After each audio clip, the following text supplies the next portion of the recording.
करना है वो कहीं रहेगा, का बोले उसको दलाली करना है, यही उसको मिल जाएगा 10-50 वही जगह जाकर बैठ जाएगा। तो स्वाभिमानी सेना कहीं दूर से नहीं आई है, ये आपके जिला से बनी है, आपके इसी अतरौलिया विधानसभा से बनी है। और जो बनाने वाले हैं, मैं आपको सब परिचय बता देना चाहता हूं कि जो स्वाभिमानी सेना को बनाने वाले हैं, आज के 3 साल पहले इस स्वाभिमानी सेना का गठन हुआ। जो आपके सामने है माननीय सुभाष चौधरी जी, जो मड़ोही गांव के एक मदियापार गांव है, उसी पर उनका निवास स्थान है, मड़ोही गांव, वहां पर उनका जन्म है। वैसे कार्यालय इनका सिकंदरपुर में है और निवास करते हैं मड़ोही से जो मदियापार लिंक है, मदियापार लिंक एक पेट्रोल टंकी है, वहीं चौधरी मेडिकल स्टोर, वहीं उनका निवास स्थान है। हमारे वेद प्रकाश सिंह जी हैं, जो जिला अध्यक्ष है स्वाभिमानी सेना के, पासीपुर के रहने वाले, पासीपुर के एक जज्बा, एक स्वाभिमानी सेना के संगठन के माध्यम से क्या बोला जाता है आपको बताना चाहता हूँ। ये एक ऐसा ईमानदार व्यक्ति हैं, ये पेशे के डॉक्टर हैं, लेकिन इनके पास कोई जात पात कोई भेदभाव नहीं है। वो जहाँ भी रहते हैं अपना क्या बोला जाता है, ये अपना हिसाब भेजते रहते हैं लोगों को, क्योंकि इनका जो विचार है एक ईमानदार व्यक्ति है। ईमानदार वही व्यक्ति हो सकता है, ईमानदार का मतलब होता है भगवान, ईमानदार का मतलब होता है सब कुछ। जिसका दिल साफ रहेगा वो सब कुछ है। तो हम लोग आप लोगों को बताने आए हैं, क्योंकि ये 3 साल का संगठन है। ये संगठन हम लोग खड़ा कर रहे हैं लगभग आजमगढ़, अम्बेडकर नगर और इधर मऊ में, ये 3 जगह पे चल रहा है। आज 3 साल से कम से कम 400 से एवं ज्यादा ये मीटिंग कैडराइज हम लोग कर रहे हैं। क्योंकि जब तक आप अपने अधिकार को नहीं जानेंगे, जैसे गांव का जो प्रधान होता है, प्रधान के माध्यम से जो भी स्कीम आती है, जब आप अपने स्कीम अपने काबूल वो जानकारी करेंगे, तभी आप काबूल उससे लड़ सकती है कि हमारा जो अधिकार है हमको दीजिए। जैसे आवास का अधिकार हो या स्वास्थ्य का अधिकार हो, जो भी अधिकार का बोला जाता है भेजा जाता है दिल्ली से, उसके अधिकार को जानने के लिए।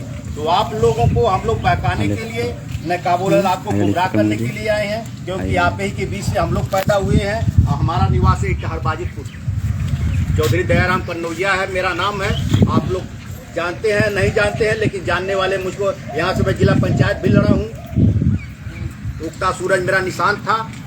लेकिन जान रहे हैं आजकल जात पात का बोलबाला है, जात पात पे लोग आदमी गुमराह हो जाते हैं, अच्छे विचार पर नहीं जाते हैं। जैसे अच्छा विचार का कोई जो भी व्यक्ति रहेगा, जहाँ भी गलत काम रहेगा वहाँ आवाज जरूर देगा।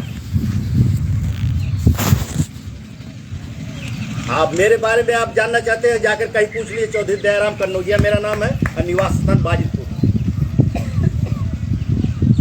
हम लोग 3 रहेंगे, लेकिन काबुल किसी से डरने की नहीं। संगठन का यही नारा है, गलत करना नहीं है, किसी से डरना नहीं है। जो भी पार्टी आपके खिलाफ, आपके अधिकार पर कहीं आपको चोट करती है, कहीं आपका खिलाफ काबुल गलत काम करती है, ये स्वाभिमानी सेना काबुल हमेशा आपके साथ खड़ी रही। इस जज्बा से हम लोग चल रहे हैं, क्योंकि आज 75 साल से देखा गया केवल वोट लेने के लिए कोई आएगा कहेगा कि हम आपके बिरादरी हैं, कोई ये कहेगा कि हम आपके पार्टी के, लेकिन इसके बाद जब चले जाते हैं तो कोई पूछने वाला नहीं है कि काबुल आपकी क्या समस्या है, क्या दिक्कत है। देखिए आज कोई पूछने वाला है, अब ये सामने अगर वोट आ जाएगा तो देखिए काबुल तब आप लोग कुर्ता छाट करके स्टार्ट हो जाएगी। यही 75 साल से देखा गया, 75 साल से ज्यादा हो गया।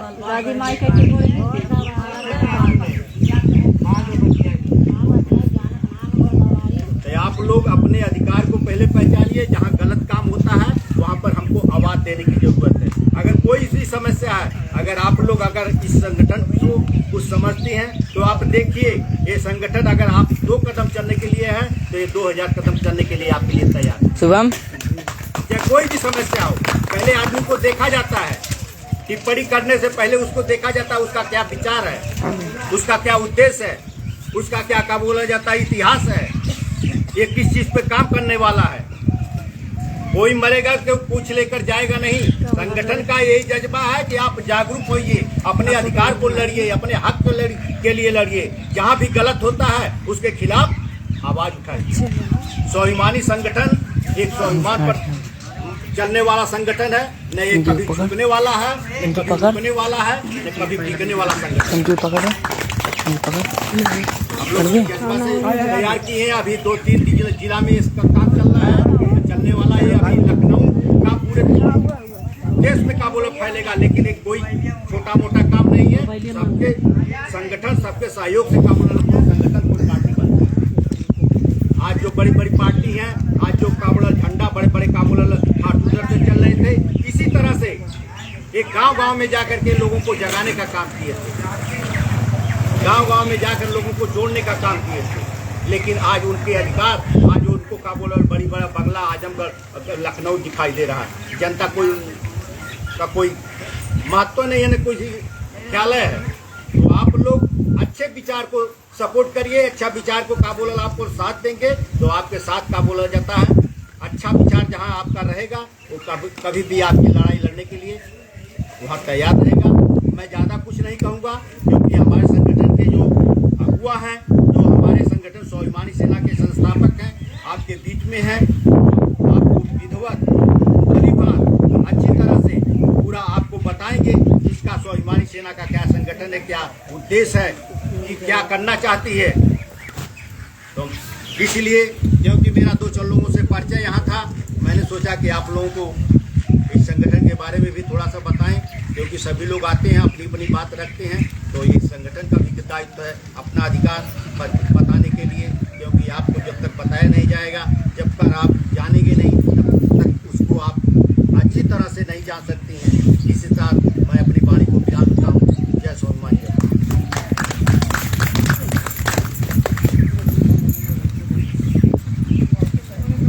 हमारे अध्यक्ष माननीय सुभाष चौधरी जिंदाबाद जिंदाबाद जिंदाबाद जिंदाबाद जिंदाबाद जिंदाबाद जिंदाबाद सुभाष चौधरी जिंदाबाद जिंदाबाद जिंदाबाद जिंदाबाद। धन्यवाद। थोड़ा सा आप लोग शांति बनाएंगे तो ठीक लगेगा। एक बार जरा ताली बजा दो, फिर से खूब जोर से बजाओ। आप लोग कहीं कंफ्यूज हैं। बहुत बहुत धन्यवाद। आप सभी के बीच में अभी बहुत अच्छी तरह से अपनी बातों को रखे। ऐसे स्वाभिमानी सेना के स्वाभिमानी जिला अध्यक्ष आदरणीय वेद प्रकाश जी, मेरे साथ कंधे से कंधा मिलाकर चलने वाले, पिछले 2-3 सालों से लगातार जो स्वाभिमानी सेना की रूपरेखा को पूरी तरह वाकूफी समझते हैं, उसकी विचारधारा को समझते हैं, ऐसे हमारे एकदम बिल्कुल निष्ठा और ईमानदार प्रदेश अध्यक्ष आदरणीय दयाराम कनौजिया जी, इनके लिए बार जोरदार तालियां बज जाए।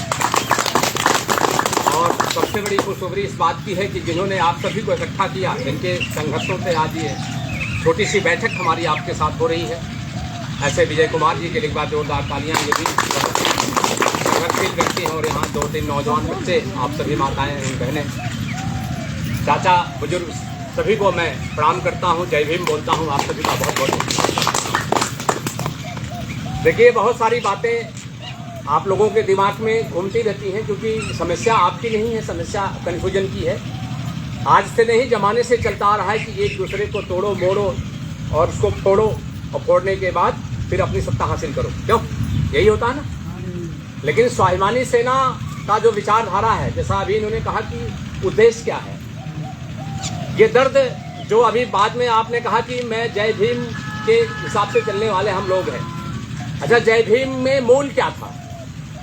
जय भीम की विचारधारा क्या थी? ये नहीं, डॉक्टर बाबा साहब अम्बेडकर के अंदर पीड़ा क्या थी, उस पीड़ा को आप लोग समझे कभी? सबसे बड़ी पीड़ा उनकी क्या थी कि उनके साथ जो जन्म से लेकर अंत तक जो भेदभाव की प्रक्रिया चली, वही तो उनकी सबसे बड़ी पीड़ा थी ना। तो स्वाभिमानी सेना का जो मूल जो सिद्धांत है, मूल जो आइडियोलॉजी है, वो यही है कि समाज में सबसे पहले भेदभाव पूरी तरह खत्म होना चाहिए। ये स्वाभिमानी सेना का पहला केस, यानी आज से नहीं, आज से, और मुझे लगता आगे भी जो स्थितियां बनी हुई हैं, आज से लेकर के सरकारें बहुत बनी ना, इसी प्रदेश में बहुत सारी सरकारें बनी। अभी बीच में बहन मायावती जी का नाम लिया जा रहा था, इसके पहले और सारे मुख्यमंत्री यहाँ पर बने। आज वर्तमान में बहुत सारी सरकारें चल रही हैं।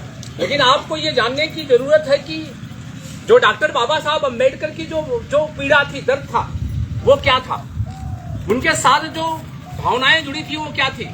क्योंकि जब इंसान एक जगह पैदा होता है, एक रास्ते से पैदा होता है और एक ही जगह दफना दिया जाता है, तो उसमें ऊंच नीच का भाव क्यों होता है? इसका विरोध बाबा साहब अम्बेडकर क्या नहीं करते? सबसे बड़ा मूल यही उद्देश्य उनका था ना। बाकी संविधान में उन्होंने जो लिखा या संविधान बनाने में जो उनकी भूमिका रही, वो इस दुनिया में किसी के पास नहीं रही, इसलिए बाबा साहब एक बार बता लिया। लेकिन उनकी जो मूल भावना थी वो यही थी कि मतलब जन्म का रास्ता एक है, मरण का रास्ता एक है, किडनी एक है, लीवर एक है, फेफड़ा एक है, आंख एक है, तो ऊंच नीच का भेदभाव क्यों? यही तो उनका लक्ष्य था ना कि भाई जब तक हमारे देश में, हमारे समाज में, हमारे गांव में, हमारी सत्ताओं में जब तक ये जाति तंत्र हावी रहेगा, तब तक अन्याय कभी मिटने वाला नहीं। जिसको मिटाने का ये चीजें हमारे दिमाग में बैठती थी। बाबा साहब नीला कपड़ा पहनने, उन्होंने कहा नहीं नीला कपड़ा स्वाभिमान जग जाएगा, विचारों से स्वाभिमान जगता है। अगर आप बुद्ध जी को देखेंगे तो बुद्ध जी का वस्त्र कैसा था? क्या उन्होंने नीला पहना था? भाई अगर उनके 3 गुरु थे डॉक्टर बाबा साहब अम्बेडकर के, पहले गुरु उन्होंने किसको माना था मालूम आपको? उनका पूरा परिवार कबीरपंथी था। डॉक्टर बाबा साहब अम्बेडकर का पूरा परिवार क्या था? कबीर की आराधना करते थे उनके घर वाले, उनकी साधना करते थे, उनकी बातों में विश्वास करते थे। क्योंकि कबीर साहब कहते थे कि भगवान कहीं बाहर नहीं, भगवान सबके बीच, सबके अंदर, सबके हृदय में बसता है, उसे कहीं ढूंढने की जरूरत नहीं। बताइए कबीर साहब की बात उन्होंने कबीर साहब को अपना गुरु माना। उसके बाद उन्होंने ज्योतिबा फुले को अपना गुरु माना।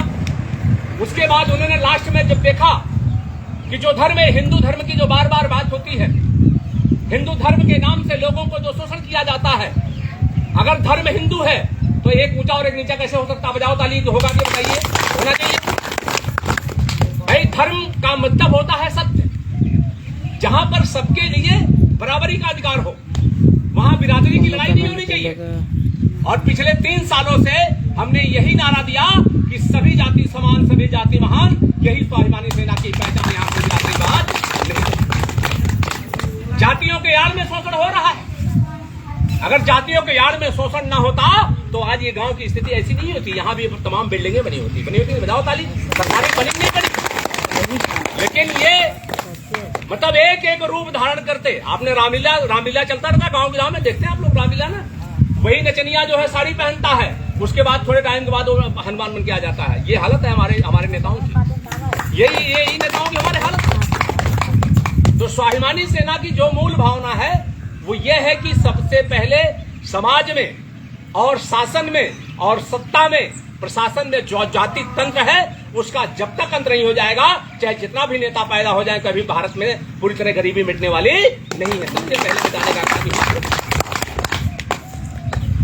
हर तरह की हालत यही है, जहां चले जाओ वही ये समाज में होता है। अच्छा बताइए, किसी की इज्जत जात से होनी चाहिए कि उसके गुण से होनी चाहिए? बताओ आप। गुणों से इज्जत होनी चाहिए ना। किसी जात से इज्जत करने का मतलब हमारे मन को कमजोर कर दिया गया है। मानसिक गुलामी, जिसको मानसिक गुलामी कहते हैं कि अगर बार बार एक व्यक्ति को जात पुकारा जाएगा तो उसका सोचना वहीं बंद हो जाता है और जो बड़ा बुद्धिजीवी होता है वो शोषण करना शुरू कर देता है। इसको मिटाना पड़ेगा, नहीं मिटाना। इसलिए हम लोगों को ये ध्यान देने की जरूरत है। स्वाभिमानी सेना में ये टोपी जो है, ये स्वाभिमान की टोपी है। इसमें नीला भी है, इसमें बुद्ध का दर्शन भी है, इसमें नानक का भी दर्शन है, इसमें सरदार वल्लभ भाई पटेल का भी दर्शन है और इसमें बाबा साहब का लिखा हुआ संविधान भी इसमें होगा। आप लोग डायरेक्टली पूरा इग्नोर कर देते हो चीजों को।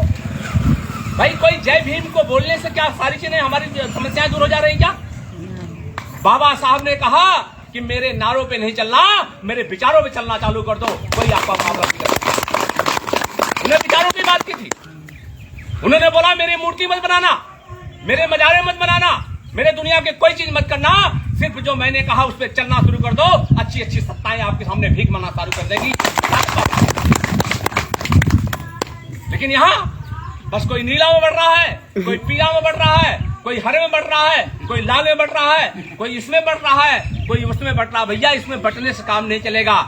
एक होना पड़ेगा कि जहां सच्चाई होगी वहां संविधान होगा और वही भारत में संविधान की रक्षा हो सकती है। बेईमान कभी भारत में संविधान। इसलिए हम लोगों को ये ध्यान देने की जरूरत है। हर बार सरकारें बदलती हैं, हर बार चुनाव होते हैं, लेकिन क्या राहत मिलती किसी चीज से? हाँ? एक आप अदनान मामला लेके चले आइए। जाति तंत्र जब तक प्रशासन में हावी रहेगा, ये डायसी थे विदेश में, एक डायसी थे जो संविधान के अंदर बाबा साहब ने उनसे कुछ नकल की कानून की, बहुत बड़े पढ़े लिखे आदमी भी थे।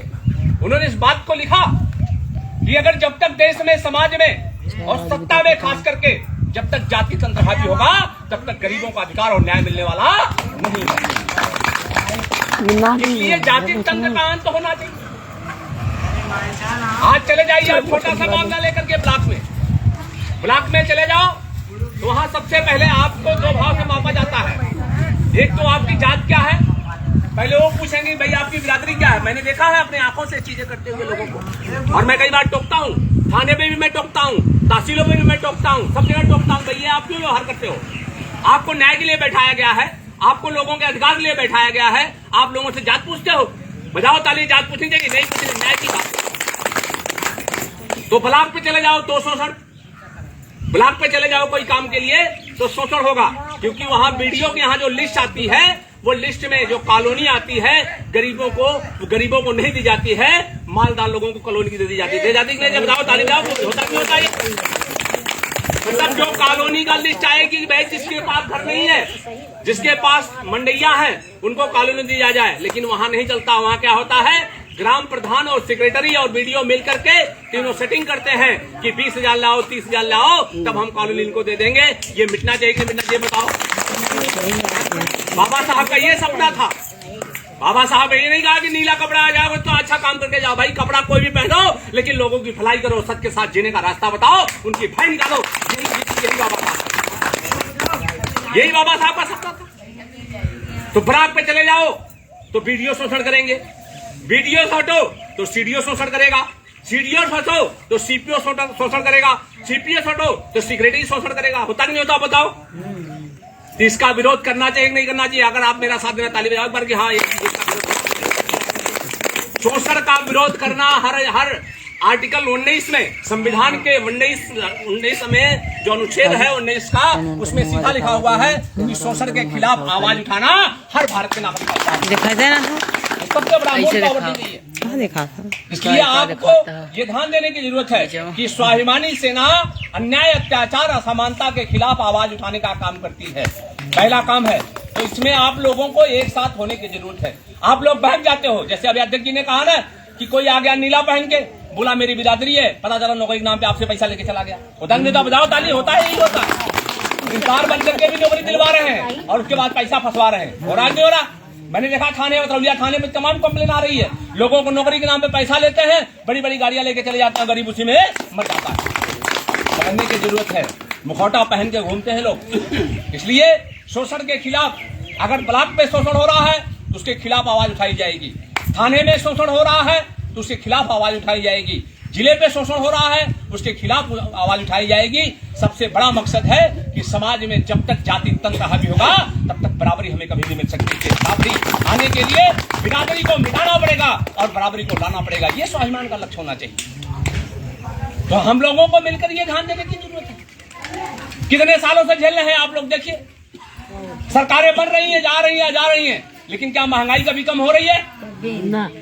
किसी प्रकार की महंगाई बताई कम हो रही है? हालत खराब है, गरीब आदमी पूरी तरह से मरा जा रहा है। यानी इतने ज्यादा टैक्स लगा दिए गए हैं देश में कि एक गरीब आदमी को सांस लेना मुश्किल हो गया है। हमारे देश के प्रधानमंत्री, आदरणीय प्रधानमंत्री जी कहते हैं कि गरीब की कोई जात नहीं होती। अरे भाई, गरीब अमीर की कोई जात नहीं होती तो सरनेम हटा दो ना, देश से सरनेम हटा दो, तहसीलों से जात प्रमाण पत्र इशू करना बंद कर दो, किसी को आरक्षण की जरूरत नहीं पड़ेगी। ये हटा दो, इसको झंझट ही नहीं चाहिए। जात मिटेगी तो अधिकार बराबरी का मिल सकता है। जब तक ये जात नहीं मिटेगी, बताइए कौन सी चीज ऐसी सस्ती है? टमाटर 100 रुपया किलो, बताइए देहातों में कैसे जिएगा आदमी? गैस सिलेंडर 1200 रुपये भरा जा रहा है। बच्चों की पुस्तकें खरीदने जाओ, पेन खरीदने जाओ, उनको जो शिक्षा के लिए बाबा साहब ने रात दिन मेहनत की कि शिक्षा वो श्रेणी का दूध है जो पिएगा पूरी दुनिया में दहाड़ेगा, लेकिन जब शिक्षा तंत्र को ही पूरी तरह बर्बाद किया जाएगा, हमारे देश की बजट जो टोटल बजट बनती है देश में, उसके बजट का 30 लाख हजार करोड़ रुपया सरकारी तंत्रों में खर्चा किया जा रहा है। बताइए आप, लेकिन शिक्षा के लिए पैसा नहीं है। बताइए ये सरकारी तंत्र में कैसे चलेगा हमारा? इतने कर लगा दिए गए, यानी हर तरफ से माफियागिरी चल रही है, सब तरफ से माफियागिरी चरम पर है। तो हम लोगों को क्या करना चाहिए? हम लोगों को इनके खिलाफ आवाज उठानी चाहिए ना। लेकिन अगर आप लोग भयभीत हो जाओगे, आप लोग डर जाओगे, आप लोग घबर जाओगे, तो बताइए स्वाभिमानी सेना कैसे आगे बढ़ेगी? घबरेंगे का? कभी डरना मत। समझ ले, पहले सुनिए बात को पूरी तरह से। तो हमारा जो काम है कि महंगाई की हालत देखिए, कोई ऐसी चीज बताइए जो सस्ती हो। अगर आज आपके परिवार की, आपके आदमी की तनख्वाह 20,000 रुपया है, तो उसकी खर्च कितनी है? 28 से 30,000 रुपया, 10,000 रुपया माइनस रखने जा रहा। बताइए क्यों महंगाई हो गई? कि जो चीजें आपको 50 रुपए मिलती थी, जो चीजें 40 रुपए मिलती थी, वो चीजें आप 100 रुपए 150 रुपए मिलती। तो ये छोटी छोटी जो चीजें हैं वो दिक्कत खड़ी हो रही है। यानी जनता को लोग ने पूरी तरह से जनता को गरीबी का ठेकेदार, मैं बार बार कहता हूँ कि लोकसभा, विधानसभा और विधान परिषद में खाली गरीबी के ठेकेदार बैठते हैं, गरीबी को मिटाने वाला काम कोई करने को तैयार नहीं होता। तो ये ठेकेदारी मिटनी चाहिए, गरीबी मिटनी चाहिए, ठेकेदारी चलेगी। ये तो दिक्कत है ना। इसलिए हम लोगों को ध्यान देने की जरूरत है कि हर तरफ से महंगाई, यानी डीजल महंगा, पेट्रोल महंगा, गैस महंगा, सिलेंडर महंगा, टमाटर महंगा, लहसुन महंगा, प्याज महंगा, वस्त्र महंगा, शिक्षा महंगी, पुस्तक महंगा। अरे मैं तो कहता हूँ कि कब्रिस्तान में जाने वाला, शमशान में जाने वाला कफन भी महंगा हो। ये हालत हमारे देश की, कैसे हमारे देश में चलेगा ये देश? तो लड़ाई स्वाभिमानी सेना की कोई एक व्यक्तिगत नहीं है। अगर कोई भी पार्टी गलत कर रही है, इस समय महंगाई का मुद्दा, इस समय भ्रष्टाचार का मुद्दा, इस समय अत्याचार का मुद्दा, इस समय बलात्कार का मुद्दा, इस समय अन्याय का मुद्दा अगर हो रहा है, तो इसके लिए भारतीय जनता पार्टी जिम्मेदार है। तालियां बजाइए। पूरी जिम्मेदार सरकार उनकी है। कौन जिम्मेदार होगा इसका? भाई अगर मैं आपसे कुछ ले रहा हूं तो विधि जवाब जानते, आपकी भलाई के लिए काम करना ना। जनता टैक्स देती है, जनता वोट देती है। डॉक्टर बाबा साहब ने सबसे बड़ा अधिकार किसका दिया था? पहले अंगूठे की बात चलती थी ना, अब तो बैलेट पेपर हो गया, दुनिया हो गई, लेकिन पहले तो यही लगता था थंब। बाबा साहब ने ये बड़ा अधिकार दिया कि हमारी वोट की ताकत सबसे बड़ी ताकत है। जिस दिन सच्चाई के प्रति वोट गिरना शुरू हो जाएगा, उस दिन बेईमानी, अत्याचारी, अन्याय अपने आप भागना शुरू कर देंगे। ये सच्चाई। इसलिए हम लोगों को मिलकर के काम करने की। अगर आपका कोई मामला थाने पे आ जाता है और आपके पास कोई अगुआ नहीं कायदे का है, लड़ने भिड़ने वाला, तो क्या आपके पास न्याय मिल सकती? बताइए। मिलना है? बताओ, ताली बजाओ। नहीं मिलेगा।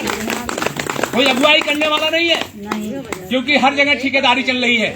थाने पे चले जाओ तो एसआई से सेटिंग अलग, सिपाही से सेटिंग अलग, थानेदार से सेटिंग अलग, थानेदार एसओ से सेटिंग अलग, एसडीएम से सेटिंग अलग। यानी सेटिंग वाला काम चल रहा है, न्याय का काम नहीं हो रहा है। हो रहा है क्या? बताओ। तहसीलों में चले जाओ, इतने न्यायालय बना दिया कि एक काम के लिए पूरा जीवन खत्म, एक निपटारा नहीं हो पाता सारी चीजें। इसलिए हम लोगों को मिलकर के स्वाभिमानी सेना के साथ इसलिए जुड़ना है, क्योंकि इसकी सोच है कि यहाँ स्वाभिमानी सेना, जैसे बहुजन समाज पार्टी के लोग क्या कहते हैं? बहुजन समाज पार्टी कहते हैं चमारों की पार्टी है, कहते हैं कि नहीं कहते? समाजवादी पार्टी कहते हैं यादवों की पार्टी है। भारतीय जनता पार्टी को ठाकुर और ब्राह्मण बनियों की पार्टी कहा जाता है। कांग्रेस को और किसी की पार्टी कहा जाता है। लेकिन स्वाभिमानी सेना इंसान और इंसानियत की पार्टी होगी, बाकी किसी की पार्टी नहीं होगी। जिसमें बराबरी की ही बात होगी, बिरादरी का कोई मुद्दा ही नहीं है हमारा भाई। बस मूल काम है कि जो जात पात की बात करेगा, क्योंकि 1950 में ये मिटा दिया गया, लेकिन आज भी ये जाति पाति नीचे है नहीं? बताइए, है कि नहीं? बोलो आप। हिम्मत नहीं लेती और अपने लोग जाकर के वहां सेट हो जाते हैं और हमारा गरीब आदमी मारा जाता है। भाई मनुवादी व्यवस्था के लिए बाबा साहब अम्बेडकर ने संघर्ष किया लगातार। मनुवादी व्यवस्था खत्म होनी चाहिए। ज्योतिबा बाबा फुले जैसे महान पुरुष, बाबा नानक जैसे महान पुरुष, संत गाड़गे जैसे महापुरुष, जिन्होंने कहा कि एक रोटी कम खाना, थाली बेच देना, लेकिन अपने बच्चों को जरूर पढ़ाना, ये संत गाड़गे बाबा का। तो ये चीजें हम लोगों को सोचनी चाहिए। लेकिन हम लोग क्या करते हैं? बस नीला पीला देखते हैं, कौन पीला पहन गया, कौन नीला पहन गया, कौन सफेद पहन गया। ये मत पहन, कौन क्या पहन गया उससे मत सोचो, उसके दिल में क्या है उसको देखो और उसको परखो, उसके बाद विश्वास करना शुरू कर दो, कोई हार नहीं पाएगा। तो हम लोगों के अंदर ये चीजें नहीं है। तो आप लोगों को ये समझने की जरूरत है कि आप लोगों को अब संगठन के अंदर, आप सभी नौजवानों को भी जुड़ना है। जो भी लोग जुड़ना चाहें वो जुड़े, और जहां भी कोई समस्या इस तरह की आती है, खास करके भाई यहाँ तो बहुत सारे विधायक बने तरौलिया विधानसभा में। इस समय वर्तमान में संग्राम जी हैं, इसके पहले भी वही रहे और भी रहे, बाद में सुरेंद्र मिश्रा फलाना ठिकाने दुनिया के। लेकिन क्या हालात है बताइए, गांव की कोई परिस्थितियां कोई आता खबर लेने आप लोगों की आता बताइए? जबकि एक विधायक का काम है कि कम से कम साल में एक बार अपने क्षेत्र के एरिया से लोगों को बैठक करे और जो समस्या उससे अवगत करा के डीएमएसपी को बताए कि भाई ये समस्या इसकी निराकरण होना चाहिए। लेकिन कोई करने को तैयार है नहीं करेगा। क्यों? क्योंकि वो जानते हैं कि हम जब आवा कावा लेके जाएंगे तो हवा हमारी तरफ बन जाएगी। स्वाभिमानी सेना तो अभी गरीब पार्टी की बात तो बड़ा गाड़ी नहीं है, बड़ा बंगला नहीं है, बड़ा सब कुछ नहीं है इसके पास। लेकिन सच की सच एक ऐसी चीज है कि आने वाले दिन में बाबा साहब अम्बेडकर की चिंगारी बनेगी और आगे चल करके बीजेपी को। थोड़ा शांत बैठिए आप लोग। तो इसलिए आप लोगों को ध्यान देने की जरूरत है कि आप लोग अच्छी सोच के साथ आगे बढ़िए, अच्छी विचारधारा के साथ आगे बढ़िए। जहाँ भी आपको आवाज लगे, जहाँ भी आपको दिक्कत महसूस होती है, आप तुरंत अवगत कराइए हमारे जिला अध्यक्ष जी को, हमारे प्रदेश अध्यक्ष जी को। लेकिन आप लोगों को जैसा अभी अध्यक्ष जी ने कहा कि भाई आप लोगों अगर हम लोग कुछ कह रहे हैं तो आप लोग भी हमारी बात पे विश्वास करना पड़ेगा आप लोगों को। जब तक आप लोग स्वाभिमानी सेना की सदस्यता नहीं ग्रहण करते हैं, इसमें आप लोग जुड़ते नहीं है, तब तक हम कैसे मानेंगे आप हमारे साथ जुड़े हुए? बताइए आप बताओ। जब तक आप लोग हमारे साथ जुड़ेंगे तो हम मान नहीं सकते ना कि आप हमारे साथ। भाई आजकल तो जनता भी बहुत धोखा करती है ना, क्यों? अरे भाई सब आपका बम बढ़ जाती है, 100 रुपए की साड़ी, 100 रुपए की गाड़ी और बाद वोट चाहे जहाँ चल जाए, बाद में 5 साल गाली देते नेताओं को। ये होता कि नहीं होता बोलो? लालच का दान, लालच का दान शोषण का सबसे बड़ा कारण है ये। इसलिए लालची मत बनो, अच्छे भाव से साथ चलो और आने वाले समय पर जब भी स्वाभिमानी सेना का कोई प्रत्याशी अटोलिया विधानसभा से आता है तो आप सब उसके साथ तन में धन के साथ खड़े होइए। और मैं हमेशा, मेरे भीतर भी अम्बेडकर साहब भी बसते हैं, मेरे भीतर ज्योतिबा फुले बसते हैं, मेरे भीतर संत गाडगे बसते हैं, सरदार वल्लभ भाई पटेल बसते हैं, मेरे भगत सिंह बैठते हैं। ऐसे महान आत्माओं का समावेश मेरे अंदर होता है। मैं कभी इन फालतू चीजों के चक्कर में पड़ता भी नहीं हूँ, लेकिन गलत आशा कभी नहीं अपना सकते हैं। इसलिए हम लोगों को ध्यान देने की जरूरत है। हम गुमराह करने की सोच में आते, हम तो जगाने आए हैं। जैसे अभी कहा ना जिला दें, जगाना, जोड़ना और मिलना मिलाना, यही हमारा काम है। तो इसलिए आप लोगों को जानना पड़ेगा और कहीं भी कोई समस्या होगी तो आप सभी विजय कुमार जी को बताएंगे, भैया को बता देंगे तो आपका निदान होगा। लेकिन आप लोग पीछे हटिएगा मत। कोई मामला होता है क्या होता है, लोग भाग जाते हैं पीछे, फिर होता है कि अगुआ उसमें दिक्कत में आ जाता है। इसलिए बहुत कुछ सोचने की जरूरत है। इसलिए आप लोग मिलकर काम करिए।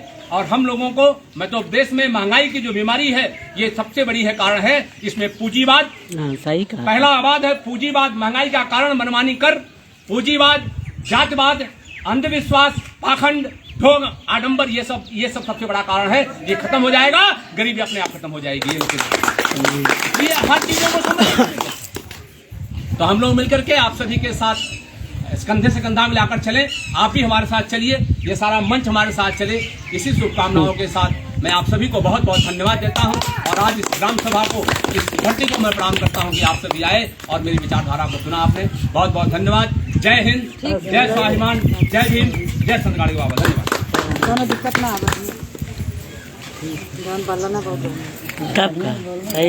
सही। अब बात सुनल गया, आप लोग जेके कुछ भी कहा के जैसे आप खड़ा हो जाए।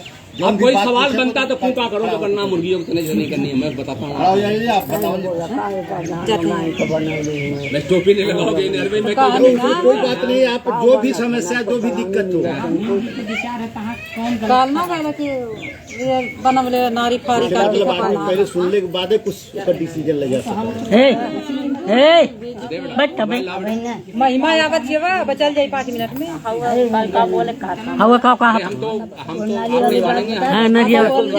अब हाँ सही बात मैया पे ना जाए, ये जाए गलत बात। जो सही है वो सही है, बस सीधी बात। मोबाइल उठा, मोबाइल उठा। अरे मोबाइल ले आओ बेटा, मोबाइल।